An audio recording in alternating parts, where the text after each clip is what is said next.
And there you see the president being greeted by close supporters, including Tucker Carlson and his family in the VIP family box there. Many of his family were instrumental in pushing Senator J.D. Vance to be the vice presidential pick. And that's our first shot of the two of them together. Lee Greenwood just saying, you will not take this man down. Robert Costa. A moment where former President Trump is visibly showing some emotion. This is someone who so often is projecting political confidence. The last time I've seen this kind of expression, I've covered him for a long time, was on election night 2016, when he seemed to be stunned by victory, now taken aback clearly by the reception here at the Republican National Convention, opening night. A former president recovering from an assassination attempt. The crowd on its feet, cheering former President Trump. There with his running mate, just 39 years old, J.D. Vance, presenting a generational contrast. This has echoes of other moments in American history. 1981, when President Ronald Reagan shot and came to crowds months after recovering. But this is beyond parties. We've seen Democrats like Gabrielle Giffords, Republicans like President Reagan shot. Resilience is a part of the American character, whether you are Republican or Democrat. Carrying on tonight, President Trump, former President Trump, does just that. Day one of a convention, back to politics, but also a human moment as well. And such a critical one for the country to see the former president having just survived an assassination attempt in a public setting. There's lots of security here, of course, the highest security levels you can have in the country right here. But seeing him in public around people is significant for the country to see. And Nora, it's worth pointing out, and I think Robert made an excellent point about the look on former President Trump's face. He looks emotional. Softer, more emotional, less aggressive than he typically does in face of a partisan crowd. That, I think, is being absorbed by this crowd and the nation writ large. John Dickerson, your thoughts? Well, you all have covered this extraordinary and dramatic moment. I would just note one other comeback by the former president. There was a time after the riots of January 6th where the Republican leaders in the House and the Senate blamed him for lying to the country and leading to that attempt to disenfranchise 81 million people. After that, there was a period where many people thought that's the end of Donald Trump and in the Republican Party. Glenn Youngkin, governor of Virginia, who spoke so fulsomely about Donald Trump tonight, ran away from Trump when he ran for governor in Virginia. Then in 2022, when Trump's candidates didn't do very well, people thought, well, that's really the end of it for Donald Trump. Before the tragic events of Saturday, it was already an extraordinary story that Donald Trump, who had been vilified by the leaders of the Senate and House in his own party, came to a convention that is as unified as anybody can think of in modern memory. That was the comeback that existed before this physical and emotional one we're seeing right now. Chance now, we love Trump. And there was also chance of fight. Remember, that is what former President Trump yelled as he left the rally stage in Butler, Pennsylvania on Saturday. Now they're taking his seat. He was raising his fist in the air just as he did on Saturday after that assassination attempt. This was also a crowd that is moved as well. Many of them holding up their phones, taking pictures, some of them emotional, seeing Donald Trump for the first time as well with his bandaged ear. I want to check in with Tony DeCopel, who is on the floor of this convention. Tony? Nora, I am in the Friends and Family section. The vantage point I have is of about 5 seats in from the Trump box. I can see the former president and the Speaker of the House and J.D. Vance and the future of the Republican Party there, as well as what they hope will be the next president of the United States. I watched his approach, and sitting right next to me is Brenda here. Brenda's from California, San Diego, and there are tears in your eyes right now. Tell me what you're thinking. I'm speechless. I'm looking at a man who has sacrificed so much, been through so much, been scrutinized, dragged through the mud for this country, and all of these people are here for him. And the fact that he's here is just, I find it overwhelming and touching that he's not hiding, he's not scared, he is ready to defend our country and take it back. I'm just so honored to be here and to be in the presence of all of this, and normally I keep it together. It's okay. I think this is the intended effect, and you're not the only one I've noticed with tears in her eyes. And Nora, folks up there in the box, there was a lot of excitement. The phones came out of the pockets in this area of the arena. But there was a lot of somber reflection as well. You could see the cheers. You could see the shouts, the applause, but also the sense that it could have been otherwise. And that's why you see the crying here, the emotion from Brenda, and why you have a sense of significance that has entered the room that might not have been here otherwise. And in fact, we know for certain that typically a candidate does not appear on the first night of their party's convention. But here we go. Everything changed on Saturday, and we are seeing that change in the Trump family box with the former president himself right at this moment. Tony, thank you very much. There's a specialness to this moment, obviously, for the Trump family, people who know the former president very well, but also for the American democratic system. When President Biden addressed the nation from the Oval Office just the other day, he said American voters should make the final decision on who wins the White House. The ballot box is where decisions are made, not by those who use weapons and political violence. And you see tonight in day one at the Republican National Convention, a country, a party moving forward in the wake of this wound of an assassination attempt. And that's something that is moving people here inside the arena in Milwaukee, perhaps across the country. And Nora, Tony's interview with Brenda from my hometown of San Diego exemplifies something, which is important to understand about Trump's relationship to the Republican Party and the Republican Party's relationship to Donald Trump. Many Republicans like Brenda believe that former President Trump has been overly scrutinized, has been hounded, has been vilified. Whether that's true or not, that's what they feel personally. And they believe he has gone through this not only to be a political actor, but on their behalf. And they feel a connection to him that transcends ideology, party labels, or anything, and this is my conversation over and over and over with Trump supporters, than they ever felt for any other political candidate in their lifetimes. Brenda's tears are a reflection of that emotional connection that is more than political. And in this moment, it is highly visible and totally genuine. Let's check in now with Ed O'Keefe, who is also on the floor of this convention. Ed? Nora, I'm with delegates from Pennsylvania who were at the rally on Saturday when the former president was shot at and dodged that bullet. State Representative Leslie Rossi, thank you for spending a moment with you. I watched you make the sign of the cross as he entered the room and stood up there. Because it's a miracle.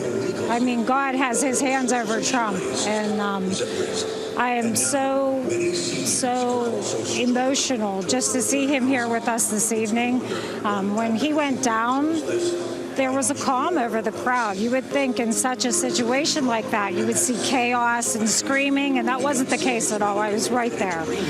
I was right near the stands where individuals were shot, and they were bleeding, and their Dr. Sweetland was administering aid, and we were looking at our president on the ground, and we didn't know his situation or whether he was alive or dead or what. And when he stood up, I couldn't hear what he said, but I just saw that fist and I said, that's my president. He's a fighter.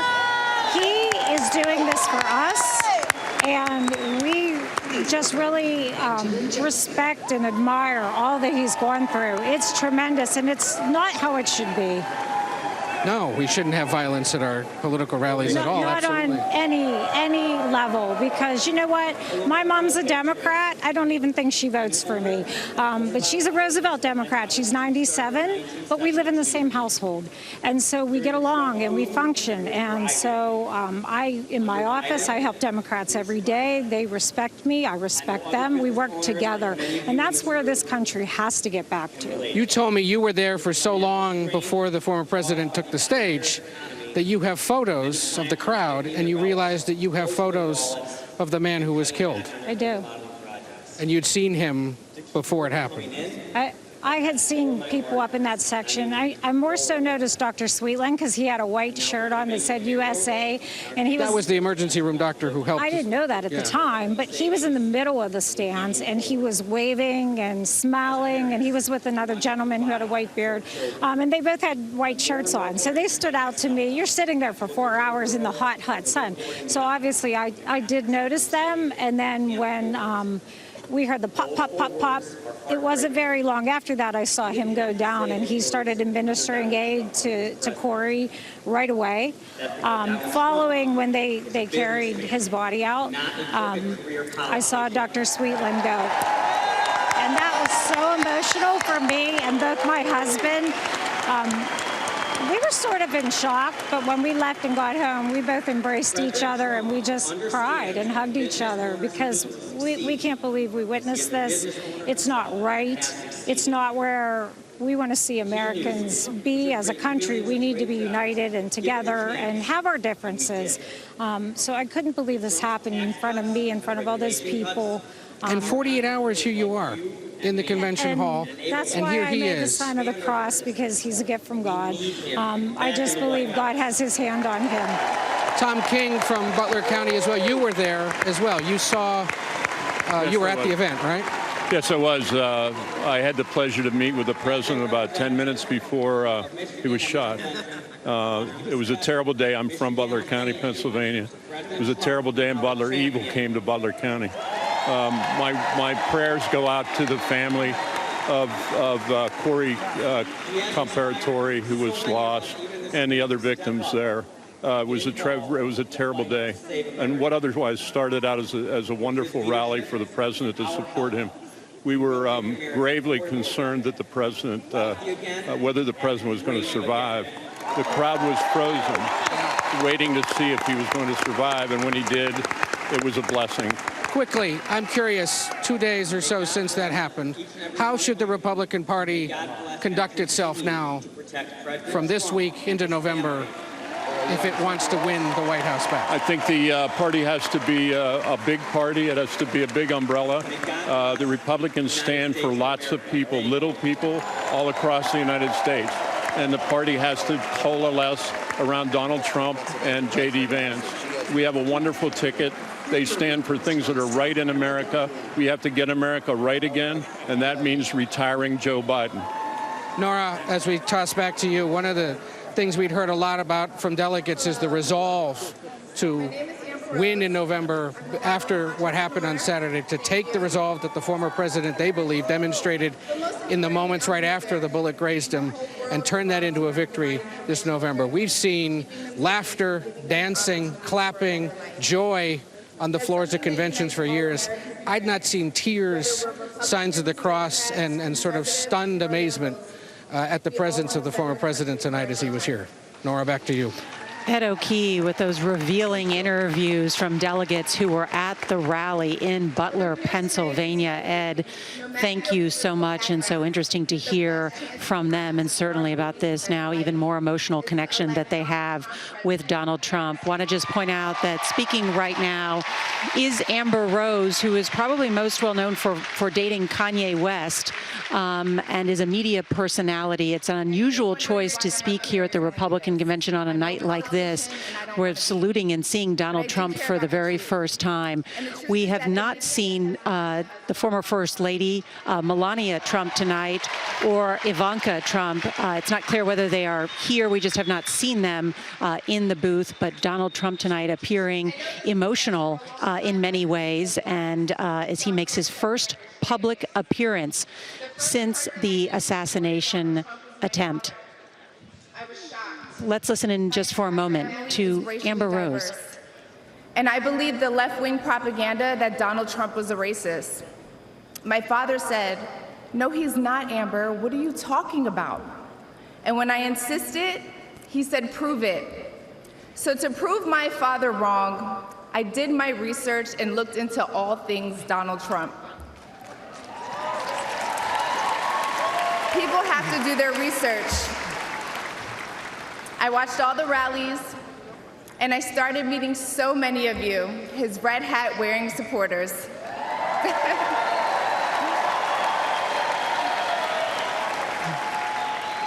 I realize Joining us now is the governor of Virginia, Glenn Youngkin. Governor, good to see you. Nora, thank you so much for having me with you. What an exciting night. How about when President Trump came in? This place just erupted. I know. What did you see? What did you feel? You were down there with the delegates? Yeah, so first of all, the whole day has been filled with anticipation and excitement, and it represents this moment of, yes, unity.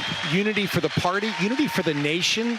And you can feel the spirit of hope literally spreading across not just this huge arena, but across the country. And that's what it feels like. And you could see everyone standing up and cheering. How exciting that he's here tonight, and how exciting it is for everybody to be able to tell him that they're so thankful that he's safe and that he will lead our nation. How have you been able to speak with him personally yet? Yeah, I spoke with him yesterday. And I first told him that Providence is real, and that he was a millimeter away from a very different outcome, and he knows that. And he acknowledged that he was going to speak about unity, and this is a moment to bring the whole nation together.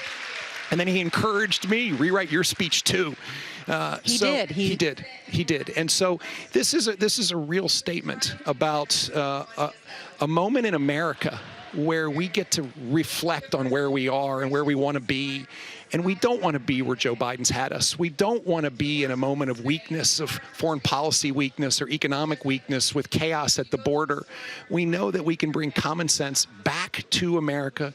Donald Trump and J.D. Vance as our vice president will do exactly that. There will be economic strength. There will be foreign policy strength. We'll have a secure border, and America will be strong again. Mm-hmm. How well do you know Senator J.D. Vance? Not well at all. Not well at all. I'm very excited about his choice today in J.D. Vance from the president. I think he will be a tremendous running mate, and he'll be a great vice president. I mean, let's be serious. He fought for our country. He understands what it means to be pulled up by your bootstraps, and he fights for prosperity.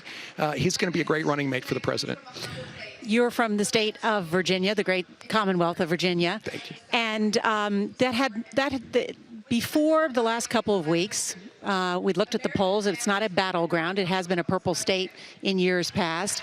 How do you see it moving in recent weeks? Well, of course, what we've seen even before the debate was that Virginia was locked up tied. For the Democrats. Locked up tied. Locked up tied between President Trump and Joe Biden. And that was before the debate.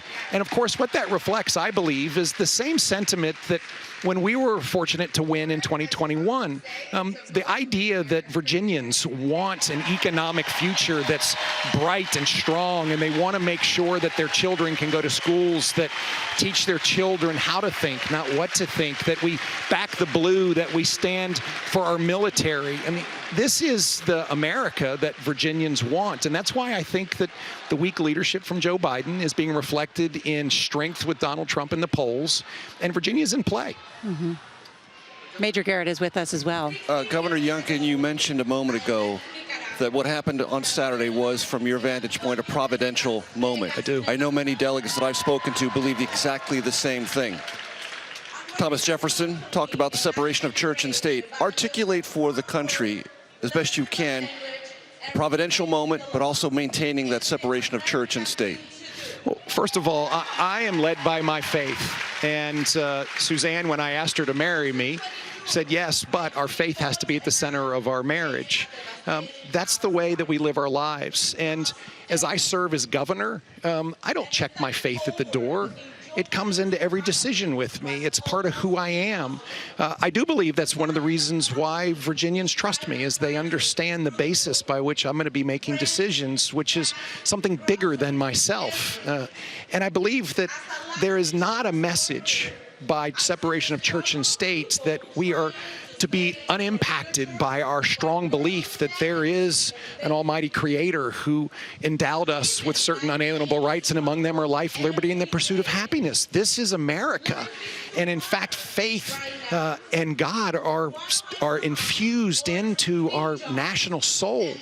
What it does mean is that we don't force people to practice a certain religious belief. In fact, we protect it. We protect it in our First Amendment, that you can practice your own religious belief the way you want to. That's America. Governor, and I think that's why it's so important for us to remind ourselves of that every day. Governor, can I ask you, as someone who has had a successful career in business, you want Virginia to be the place where everybody comes to do business. There have been a wide number of economists who've said that Donald Trump's decision to place tariffs on so many goods will actually be a tax on middle-class Americans. Can you respond to that? Let me just first begin that Virginia last week was named America's best place for business, and so I'm very honored and was very excited about that. Virginia's doing great. We've had record job growth and $74 billion of capital commitments from companies, and I think that's reflective of the hard work that we're doing. Listen, economists project lots of things, and I believe that tariffs will raise the price of goods, and that will affect consumers. I believe that what President Trump is doing is staking out a very strong position that free and fair trade must be reciprocal, and that in fact we will make sure that we have free and fair trade as a country. And let's just pick one country, China. China is not a rival. China is trying to dominate the world, and they're trying to do it at the expense of the United States. And for too long, we allowed them to have open access to the U.S. market without any kind of counterbalance from America. And when President Trump struck the China trade deal and imposed substantial tariffs on them, it was a critically important statement that we're going to stand up for free and fair trade. I believe that's what he is going to stand up for in his next presidency, is that we will have free, fair, and reciprocal trade, but it has to be that. It's not just sell your goods in the United States and do not worry about what we do to your goods when they come overseas. Well, thank you for answering that question. There's no doubt there will be a continued debate about the economic policies of Donald Trump versus Joe Biden, what tariffs mean. I think the American people would love to have a debate about the issues, which we haven't really had yet. There's been so much going on. Governor Youngkin, congratulations to the state of Virginia. Thank you. On that new recognition. Thank you. And thank you so much for being with here. Great to be with you. Thank you all very, very much. And speaking next is Sean O'Brien, president of the International Brotherhood of Teamsters, an influential labor union. And that is the first time a Teamsters president has addressed the RNC. The Teamsters have yet to endorse Trump or President Biden in this year's election. So let's check in with Ed O'Keefe. And Ed, why is Sean O'Brien going to be the keynote speaker? Because it's not every day that the leader of a major labor union addresses a Republican National Convention. In fact, in the case of the Teamsters, it's never happened before. But Sean O'Brien will be here tonight as the union considers its first ever Republican presidential nomination, or at least its first in several years. They've made five-figure donations to both parties this year because there are members who believe that the union should consider endorsing Donald Trump after their concerns with the economic policies of President Biden, and yet there are many other members of the Teamsters tonight furious that Sean O'Brien will be here. Either way, it's a coup for the Trump campaign as they continue trying to cut into different elements of the Democratic Party's umbrella: organized labor, black and Latino men, the young, women as well. If Sean O'Brien, as he begins his remarks here, can convince his members to vote Republican in key battleground states, Trump might win the White House again. Let's listen in to Sean O'Brien.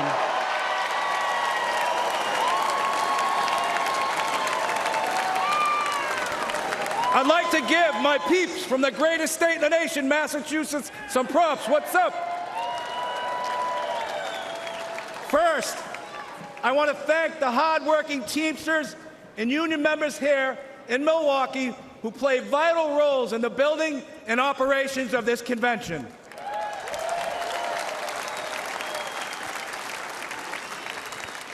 I also want to thank President Donald Trump for opening the RNC's doors to the Teamsters Union and inviting me to speak before you tonight.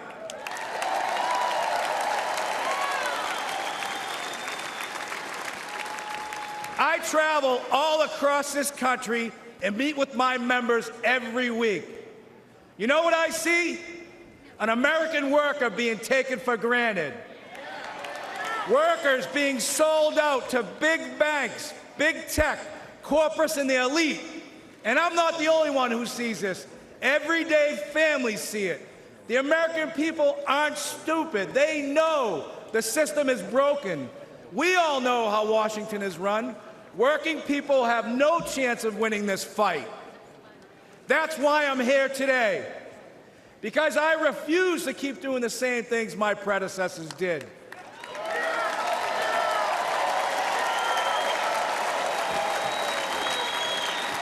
Today, the Teamsters are here to say we are not beholden to anyone or any party.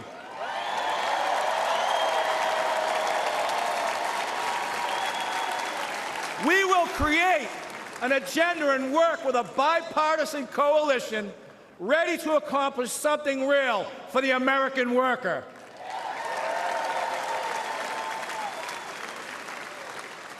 And I don't care about getting criticized.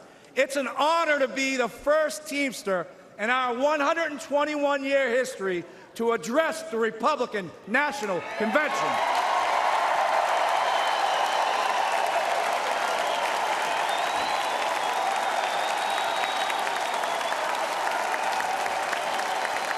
Several months ago,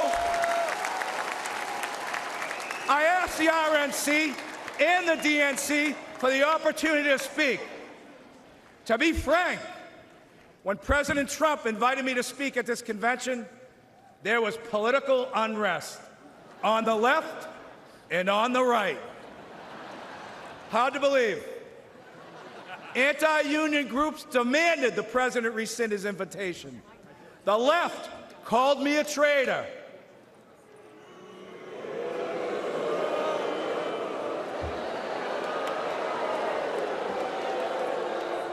And this is precisely why it's so important for me to be here today.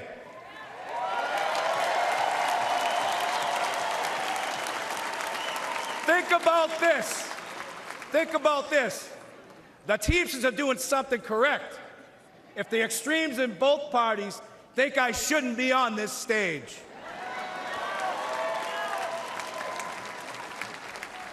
President Trump had the backbone to open the doors to this Republican convention, and that's unprecedented.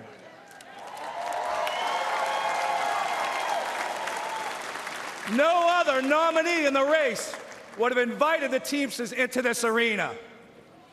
Now, you can have whatever opinion you want, but one thing is clear. President Trump is a candidate who is not afraid of hearing from new, loud, and often critical voices. And I think we all can agree, whether people like him or they don't like him, in light of what happened to him on Saturday, he has proven to be one tough SOB.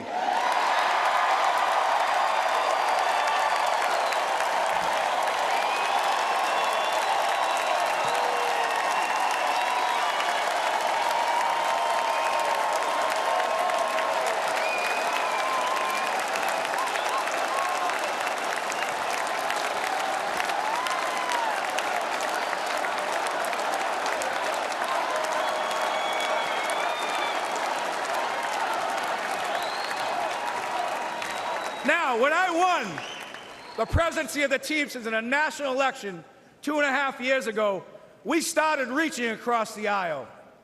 In the past, the Teamsters have endorsed GOP candidates, including Nixon, Reagan, and George H.W. Bush. But over the last 40 years, the Republican Party has really pursued strong relationships with organized labor. There are some in the party who stand in active opposition to labor unions. This, too, must change. And I want to be clear. At the end of the day, the Teamsters are not interested if you have a D, R, or an I next to your name. We want to know one thing. What are you doing to help American workers?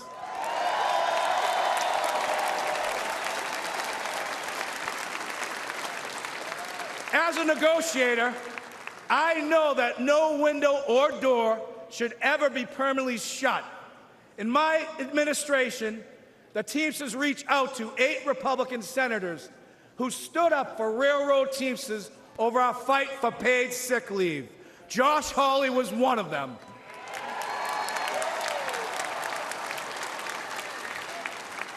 We started talking. Senator Hawley changed his position on national right to work. Then we started walking. Senator Hawley walked a Teamsters picket line in St. Louis and a UAW picket line in Wentzville, Missouri. More than that, I want to recognize Senator Hawley for his direct, relentless, and pointed questioning of corporate talking heads, lawyers, CEOs, and apologists. He has shown he is not willing to accept their pillaging of working people's pocketbooks. I know from a career in negotiating that you get nowhere by slamming your fist on the table. The first step is to listen. The Teamsters and the GOP may not agree on many issues, but a growing group has shown the courage to sit down and consider points of view that aren't funded by big money think tanks. Senators like J.D. Vance, Roger Marshall, and Representatives Nicole Malliotakis, Mike Lawler, and Brian Fitzpatrick are among elected officials who truly care about working people. And this group is expanding and is putting fear into those who have monopolized our very broken system in America today. There are far too many people on both sides of the aisle still caught up in knee-jerk reactions to unions, who subscribe to the same tired claptrap that unions destroy American companies. Take a moment to consider United Parcel Service, which is the largest private sector logistics company, and it's been unionized for more than 100 years. More than 350,000 Teamsters make it run. We work for good middle-class wages, quality health care, and secure pensions. There are work rules that ensure fairness and due process for both sides. UPS is the most efficient package delivery company in the world.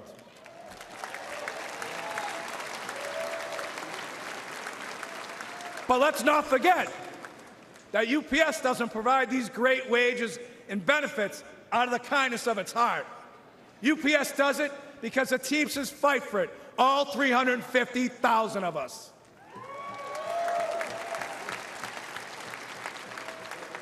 You know, corporatists hate when working people join together to form unions. But for a century, major employers have waged a war against labor by forming corporate unions of their own. We need to call the Chamber of Commerce and the business roundtables what they are. They are unions for big business. And here's another fact. Against gigantic multinational corporation, an individual worker has zero power. It's only when Americans band together in democratic unions that we win real improvements on wages, benefits, and working conditions. Companies like Amazon are bigger than most national economies. Amazon is valued over $2 trillion. That makes it the 14th largest economy in the world. What is sickening is that Amazon has abandoned any national allegiance. Amazon's sole focus is on lining its own pockets. Remember, elites have no party, elites have no nation. Their loyalty is to the balance sheet and to the stock price at the expense of the American worker.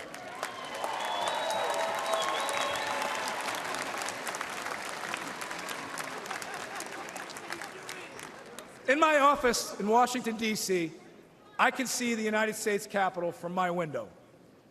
I see well-intentioned people arrive in Washington and get eaten up by an unforgiving system. The responsibility to average Americans takes a back seat. The objective now becomes survival. Fundraiser after fundraiser, corporate consultants hedge every initiative. The Hill crawls with lifers, bouncing from government jobs to corporate jobs and back again. I think we can all agree D.C. is a pretty treacherous area. Most legislation is never meant to go anywhere, and it's all talk. And in America, talk isn't cheap. It's very expensive, and it comes at the cost of our own country. Working people know our system is broken. The elites are not laboring on behalf of workers. There is a political caste system that prevents citizens from accessing their representatives to hold them accountable. For a moment in time, working people in America were seen as essential. Sadly, it took a global pandemic for political and corporate elites to notice this fact. But ask yourself this question. Since the end of the pandemic, when was the last time you heard major news outlets regularly refer to workers as essential? You haven't. The men and women who provide goods and services, deliver packages, stock grocery shelves, care for patients, pick up your trash, and keep our communities safe are taken for granted. All the while, the stock market boomed, housing prices hit record highs, and corporate salaries skyrocket. But the income of everyday Americans are shrinking in the face of inflation. At the gas pumps, at the grocery store, with the electrical bill, and with the car insurance. This has got to change.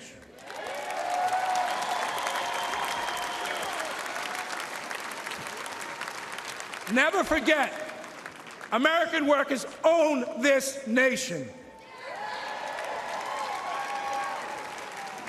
We are not renters. We are not tenants. But the corporate elite treat us like squatters, and that is a crime. We've got to fix it. Now, this will shock you. This will shock you. To paraphrase Senator Mark Wayne Mullen, it's time for both sides of Congress to stand their butts up. We need trade policies that put American workers first. It needs to be easier for companies to remain in America. We need legal protections that make it safer for workers to get a contract. We must stop corporations from abandoning local communities to inflate their bottom line. We need meaningful bankruptcy reform. Today, corporate vultures buy up companies like Yellow Freight with the intent of driving them into bankruptcy and feasting on their remains. The courts leave workers begging for crumbs as third-tier creditors. Labor law must be reformed. Americans vote for a union but can never get a union contract.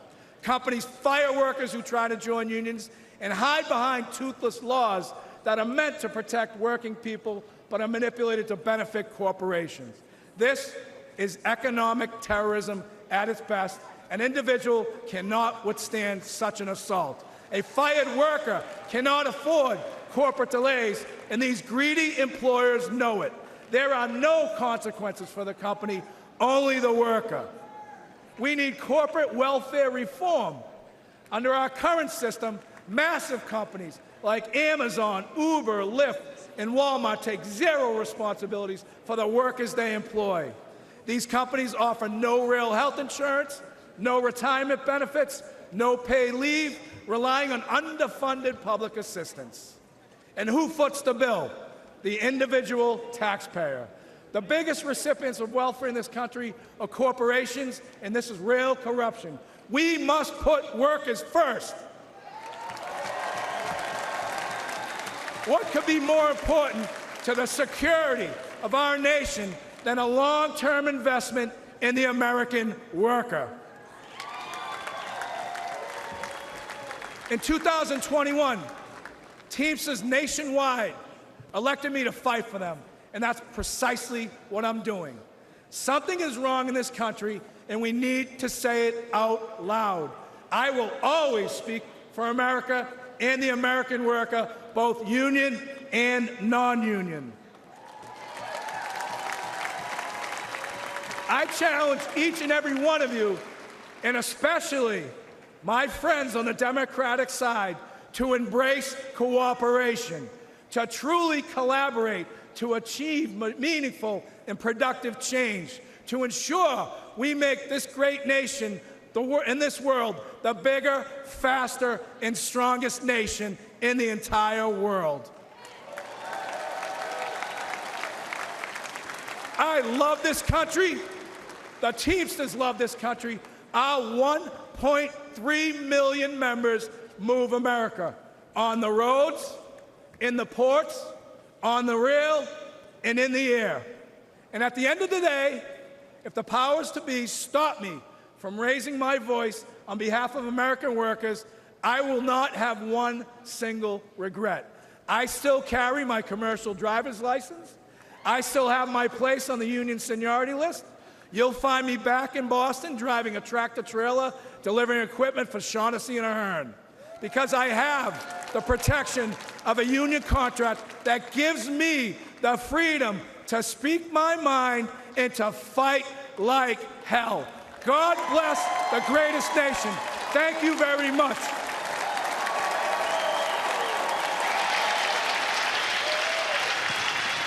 Well, extraordinary remarks from Sean O'Brien, who is the general president of the International Brotherhood of Teamsters. This is the first time that a leader of such a storied union like this has addressed a Republican convention ever, and made some stunning remarks about working class people. And I want to bring in Major Garrett on this. Major. First thing he said that really revved up the audience was that after the weekend event, Donald Trump is clearly one tough SOB. Huge applause line. But I think what will be recorded historically, Nora, is this is the most aggressive and certainly the longest anti-big business speech ever delivered at a Republican National Convention, which explains part of the populist politics of Donald Trump and how it has changed the Republican Party at the grassroots level and how it may change the Republican Party going forward with a running mate like J.D. Vance. But he was bashing corporate profits. Corporate profits, corporate greed, and yet, resistance to work rules, resistance to higher wages. But Donald Trump wants to lower again the corporate tax rate. From 21% to 20%. His tax policies in 2017, this is a fact, benefited the wealthy more than it benefited working class Americans. By percentage of wealth gained from those tax cuts, absolutely. But he also had aggressive trade policies. Robert Costa has talked about this many times, that those in the labor movement or those who are white blue-collar workers saw as more responsive to their consternation over decades of trade policies that they thought were harmful to their economic future. This is going to be the heart of this debate for this presidential election, because people are voting with their paychecks, with their pocketbooks, I should say, because they feel like their paychecks are smaller and they feel like they're paying more for basic goods. We're going to talk more about this in just a moment ahead. More from CBS News coverage of the Republican National Convention.